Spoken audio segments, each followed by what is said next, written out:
ఆడాళ్ళ ప్రేమ వల్ల పిచ్చి పట్టిన మగాళ్ళెందరో, మరి మగాళ్ళ ప్రేమ వల్ల పిచ్చి పట్టిన ఆడది ఉందా?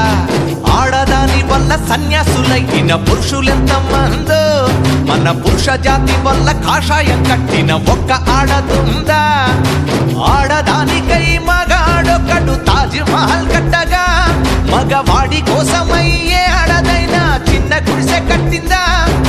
మగవాళ్ళు మంచి మనుషులు, మరి ఆడాళ్ళు ముంచే మనుషులు. నమ్మకు నమ్మకు ఆడాళ్ళలోని ప్రేమలని, నమ్మిన వాడికి చూపెడుతుంది నరకాన్ని.